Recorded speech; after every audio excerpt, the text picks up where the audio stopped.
Ya continuamos con más contenido aquí en Diálogo Urgente y para tener nuestra entrevista del día de hoy nos acompaña un amigo de este espacio, el cual frecuentemente tenemos por ser una voz que defiende a un grupo importante del país, Pepe Abreu, con nosotros en la mañana de hoy. Buenos días. Encantado, Víctor e Iván, por estar con ustedes hoy en Diálogo Urgente. Temprano en la mañana, ¿eh? Bien temprano. Le guardamos un cafecito ahí para que... Ustedes más temprano que casi que todo el mundo.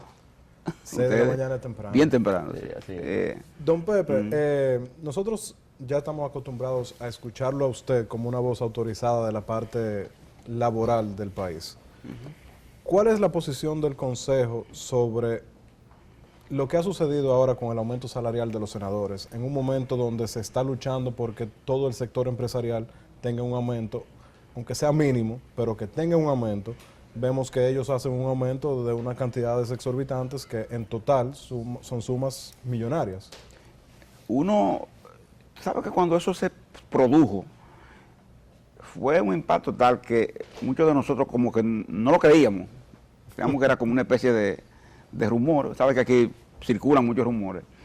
Porque uno le considera a gente que está ahí mucho más nivel como de inteligencia y de prudencia, como para no haber hecho eso en un momento en que como tú estás diciendo, la gente tiene expectativas muy distintas a esa posibilidad.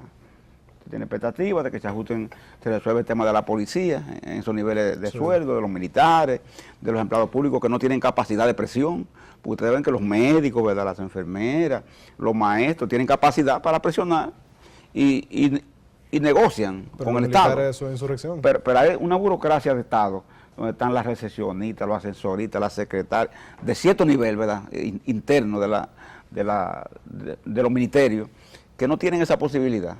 Y muchas veces duran 8 años, 10, sin recibir absolutamente nada.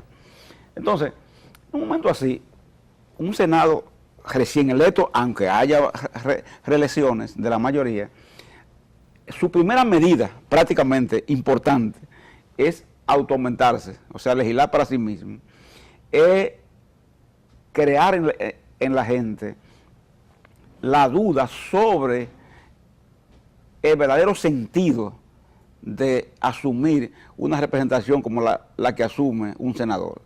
Entonces, por eso es que en los países tú ves que la gente va perdiendo la fe en los partidos, va perdiendo la fe en los congresos, y entonces acude a otros tipos de métodos, etcétera, etcétera, que por lo general uno no comparte, no quisiera que se llegue. Porque son más peligrosos. Porque son más peligrosos, tú ves. Uno no sabe a veces hacia dónde van a parar, ¿no entiendes? Hacia dónde van a conducir. Ustedes están comentando lo de Venezuela y hablan de ese tipo de cosas. Entonces uno dice, bueno, frente a un tema así, tú no puedes actuar con la irresponsabilidad que, por ejemplo, actuaron los senadores en ese momento. No debieron jamás hacer eso. ¿Usted cree que ese tipo de comportamiento nos sigue poniendo más en riesgo a que la población pueda considerar un modelo diferente más riesgoso? Víctor, eso pasa. No nos fijamos cómo la población repentinamente se cansó de los partidos tradicionales y comenzaron a elegir gobiernos alternativos, distintos. República Dominicana fue de los pocos países casi similares a los nuestros que no hubo esa situación, que los partidos pudieron más o menos que se han mantenerse. Creo que el PLD ahí inclusive ha tenido un respaldo extraordinario que no debería despreciar, no debería desperdiciar, no debería, con errores como estos, ¿verdad?, de sus legisladores, permitir que eso, la población entonces, se desencante de haber dado ese apoyo, porque si tú le entregas a un partido el ejecutivo, le da el legislativo, le da el municipal, hermano. Se está confiando mucho en ese partido. Se está confiando mucho en ese partido y tú como pueblo, ¿qué es lo que espera entonces? Una actitud, una compensación más o menos parecida, que esa gente que tú pones tanta fe en ella se comporte de un modo distinto. Entonces, ese comportamiento es negativo, es malo, y que recuerden, y el PLD que recuerde, aprovecho para decirlo porque Iván y Víctor, yo en la campaña apoyé ese partido, por eso tengo autoridad para decirle Recuerden lo que le pasó al PRD. Recuerden eso. Que tuvieron un escenario Sí. Recuerden lo que le pasó. ¿Entienden lo que? Ahora, Pepe, Sí. ayer vimos a Donald Guerrero, el ministro de Hacienda, Sí. hacer un comentario sobre lo que es el nuevo presupuesto y lo que podría ser un pacto fiscal. Él aclaró de que ya no será en este año, sino de que podría ser a partir del año que viene. La demanda de parte del sector empresarial, de parte de los empleados, no de los empresarios, para un aumento salarial, ¿cómo podría eso incluirse dentro de lo que es el presupuesto nacional nuevo? Qué interesante eso que tú planteas, Iván, porque tú sabes que nosotros decíamos, cuando fuimos a Palacio a entregar una propuesta, ¿verdad?, a la comisión que está preparando el presupuesto, como ustedes saben, se presenta ahora en octubre, se manda. Debería. El Debería. Ejecutivo lo manda al Congreso. Debería mandarlo, ¿verdad que sí? Entonces ahí nosotros nos preguntaron, pero ¿y la fuente Exacto. de esos aumentos? Que es lo mismo que está diciendo Sí. el señor. Si no hay pacto fiscal, exacto, no puede haber. Exactamente. otro Y sitio. pero nosotros decíamos, mire, esas son de las cosas. Usted no puede pedirnos a nosotros que identifiquemos fuentes, porque cuando se van a hacer los aumentos como de los senadores, nadie habló de fuente. Aumentos como se han hecho, por ejemplo, en algunas salas municipales, tampoco nadie habló de fuente. Y aumentos como que se han hecho en una parte del Ejecutivo, tampoco se habló de fuente. Entonces, en ese sentido, nosotros lo que dijimos es, hay que hacer los reajustes que sean necesarios en el manejo del presupuesto, en el manejo presupuestario, que permitan darle a los policías, por ejemplo, sobre todo a los que están en la calle, ¿verdad?, prestando servicio, una situación distinta, un manejo distinto, así como la empleomanía pública que está sin aumentar desde hace más de 10 años.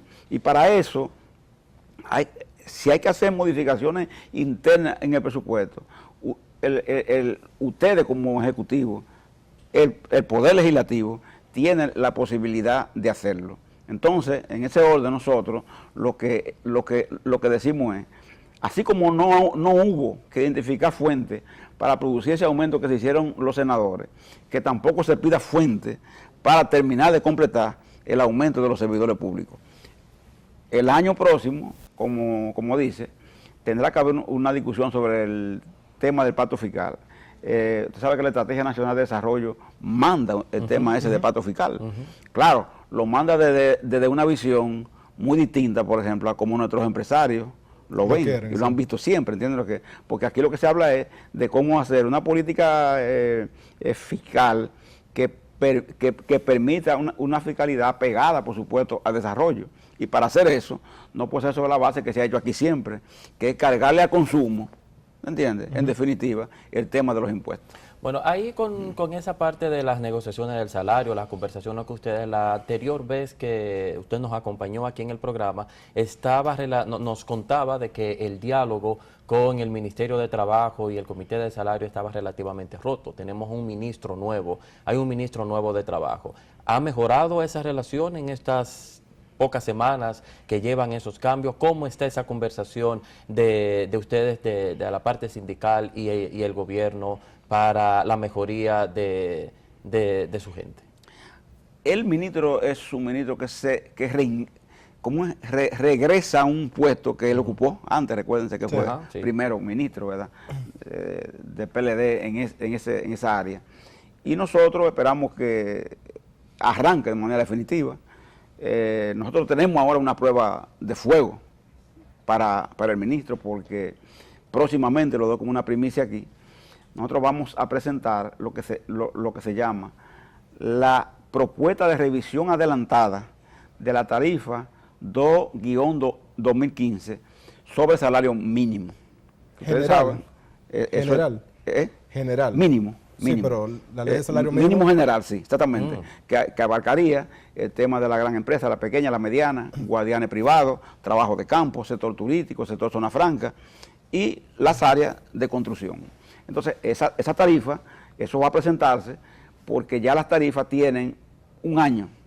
Y aunque las tarifas deben durar 2, al año se pueden revisar si ocurren hechos, ¿verdad?, que ninguna de las partes hubiesen previsto. Y en el caso nuestro, nadie estaba preparado para el tema de la forma en que la inflación se ha disparado. Entonces nosotros por eso vamos a pedir esa revisión adelantada. Digo que es una prueba de fuego, porque ya los empresarios, nuestros ilustres empresarios, en el día de ayer, que están muy activos por supuesto en la parte política, pero en el día de ayer cuando se les cuestionó sobre el tema de esa solicitud, dijeron que ese no es un tema a debatir, que no es tiempo de eso. El salario. ¿Entiendes? Que ellos consideran que la tarifa debe esperar un año más. Es decir, ya los empresarios comenzaron a plantear una negativa en torno a una convocatoria que todavía no se ha hecho, que es sencillamente que nosotros hemos anunciado que vamos a presentar la propuesta. Entonces, en la próxima semana, nosotros vamos a estar entregando al ministro de Trabajo una propuesta de convocatoria del comité para la revisión de esos salarios mínimos que les he dicho. En algún momento... ¿Qué esperamos nosotros? Que los empresarios, ¿verdad? Como que están tan entretenidos en la parte, en la otra parte, como que dediquen un poquito de tiempo a esa. ¿En algún momento ustedes han cuantificado cuánto podría significar ese tipo de aumento al salario mínimo, por ejemplo? Porque aquí siempre se ha hablado de la otra parte, que es, por ejemplo, de que el sector empresarial se le eliminen ciertas exenciones que tienen. Entonces, ese monto se sabe. ¿Con ese monto se podrían cubrir ciertas necesidades como son ese aumento al salario mínimo? Hizo una comparación, un estudio que hizo el economista Felipe Santos, y quitando una parte de esas exenciones de sectores que ya están súper pasados del tiempo, inclusive porque se destinaron esas exenciones, podía perfectamente satisfacerse ese tema del... Sí, porque este es el único país que se le dan exenciones a una industria para que arranque y se le mantiene eternamente, 20 años después. Eternamente. Tú le dices, usted se instala como zona franca y va a ser por 20 años, y tiene 30, 40 y no se quita nunca. Entonces, eso pasa aquí. Entonces, sí, en estudios cruzados que se han hecho, se determina que sí, que existen las condiciones y además, por la productividad que la empresa que el empresario dominicano ha alcanzado, hay una proporción que determina que inclusive lo que nosotros estamos planteando, que es una revisión sobre esos mínimos. Por ejemplo, el mínimo mayor son 12.800 pesos. Esos 12.800 pesos nosotros estamos planteando que se lleven a 14.000. Como se ve, no es un tema, impuestos, no es un tema exagerado, no es un tema tampoco de exagerado, ni mucho menos.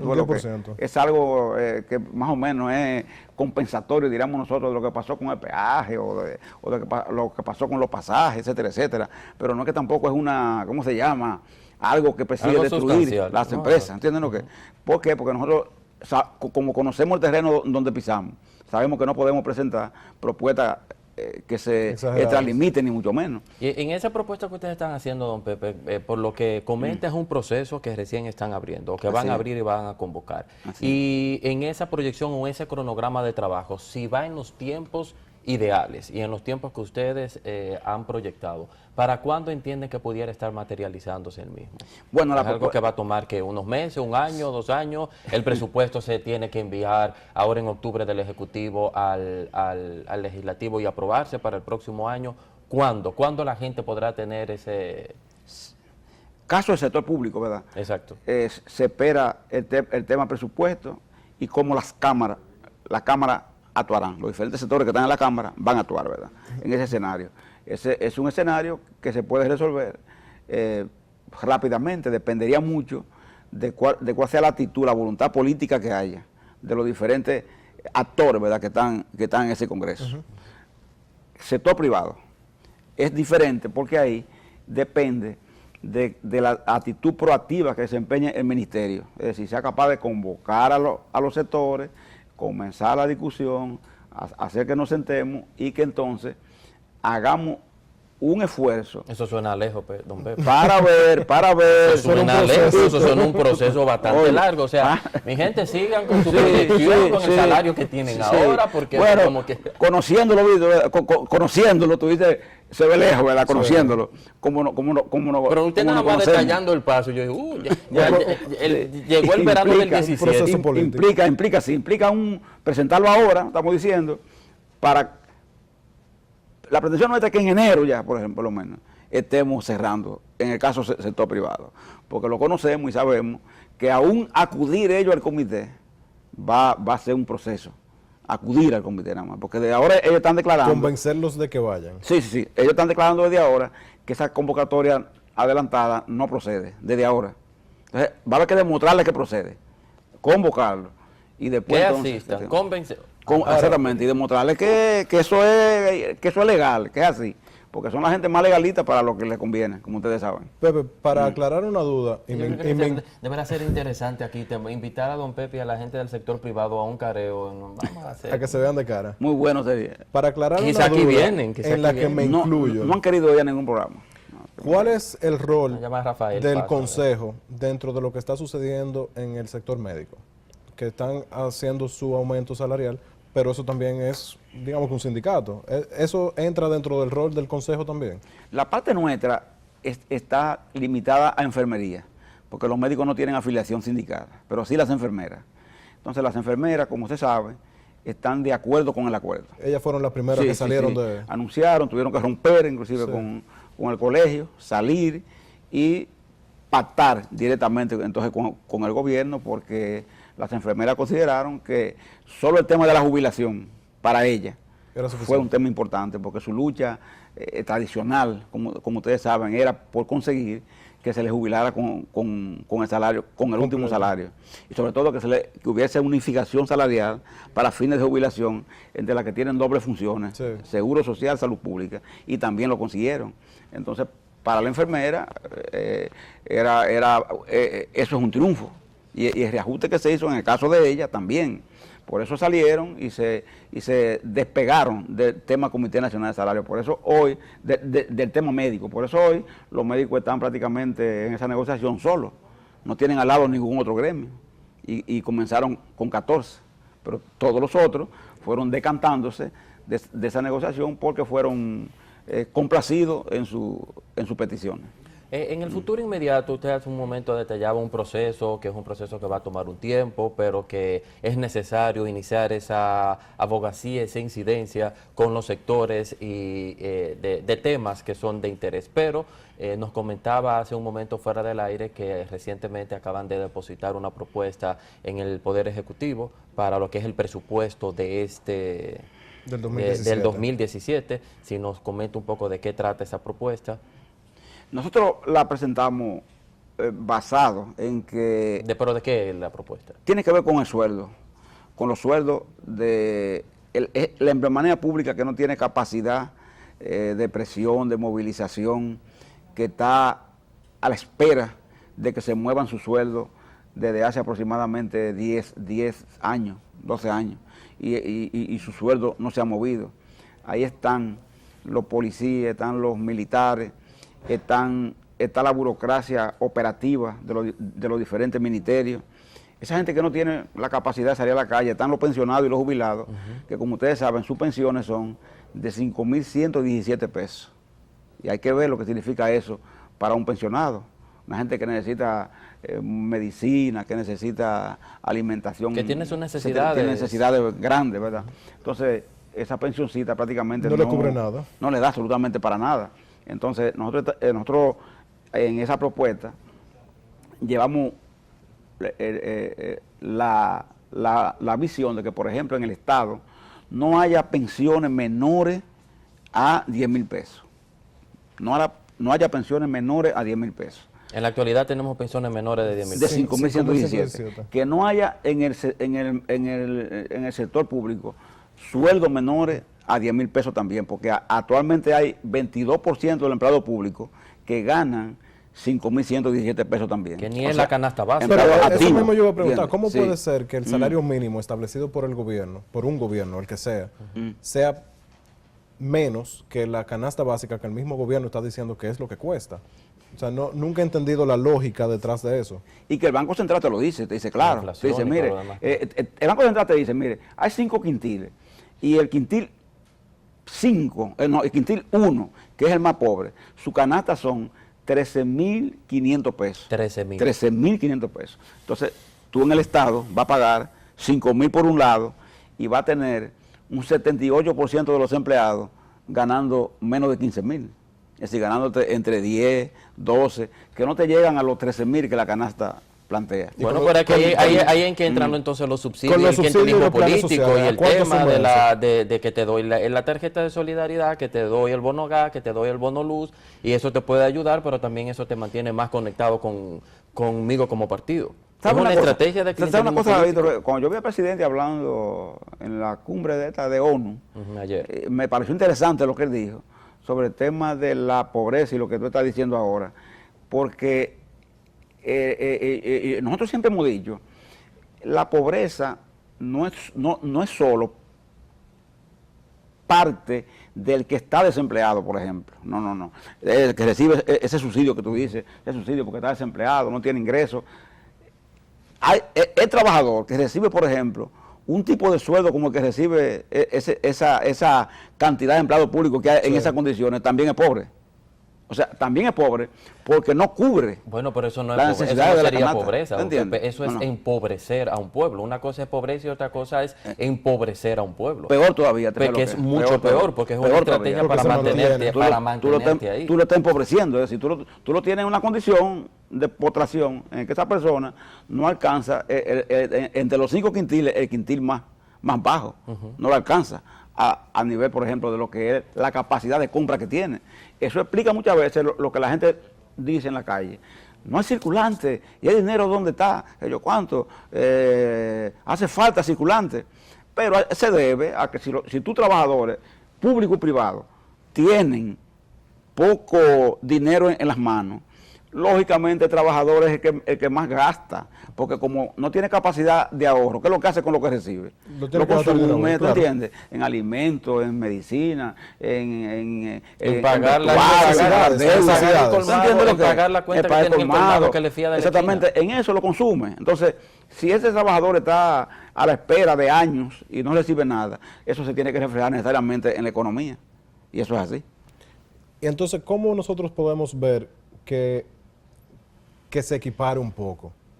Porque vemos que si el salario mínimo actualmente son 5.000 y algo, más los beneficios que está dando el gobierno, le hace hasta estancia infantil, por ejemplo, que es un ahorro, las asistencias sociales. ¿Cómo podemos llevar a que la gente realmente sienta de que ellos pueden hacer lo que consideren con una cantidad de dinero? Porque una cosa es que ya tú me estés dando ese vaso de agua, pero tal vez yo quiero el vaso para echar jugo. O sea, yo poder tener el poder de decisión sobre lo que yo tengo o lo que yo quiero. Mira, uno tiene que preocuparle cosas porque uno dice, por ejemplo, el 4% a la educación en 10 años, calculamos, va a sentirse una mejoría, sustancial, claro, diríamos nosotros, enorme, ¿verdad? En lo que es la base con que se preparan, por ejemplo, nuestra niñez, los jóvenes, para enfrentar el futuro.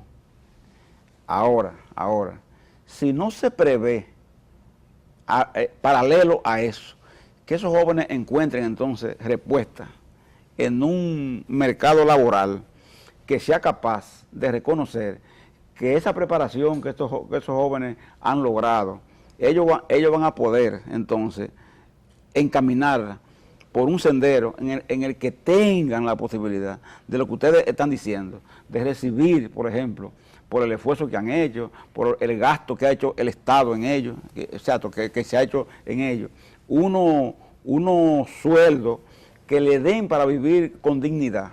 Entonces, todo ese esfuerzo que se ha hecho, toda esa inversión importantísima que se ha hecho, puede resultar frustratoria y perderse. Entonces, yo digo, eso hay que preverlo para el futuro y también para ahora, porque como estamos diciendo, por ejemplo, cuando tú ves una gente que te dice, yo estoy en el Estado, trabajo en el gobierno, pero yo gano 5.117 pesos, pero yo gano menos de 10.000 pesos.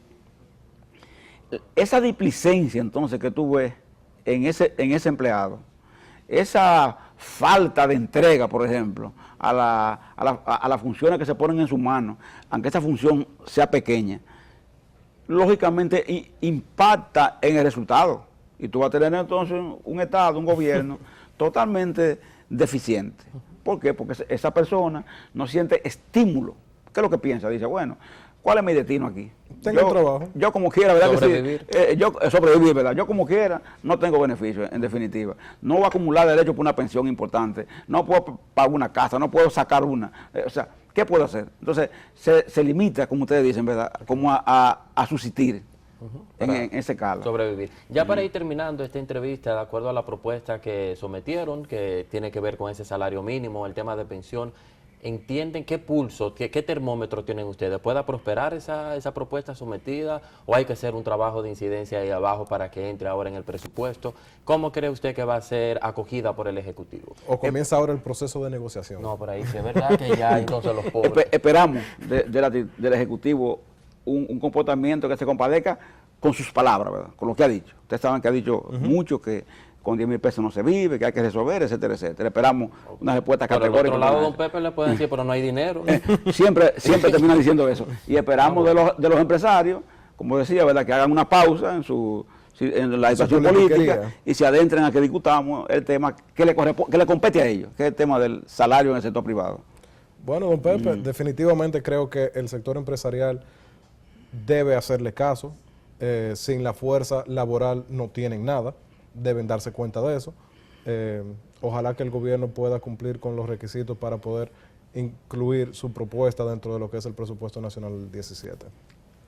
Bueno, eso esperamos. Pues muchísimas gracias. Pepe Abreu ha estado con nosotros en la mañana de hoy para este diálogo urgente. Vamos a conectar ahora con nuestros auspiciadores. Tras la pausa, Iván Fernández y Luis Miñoso tienen más comentarios con ustedes en nuestro programa del día de hoy. Diálogo.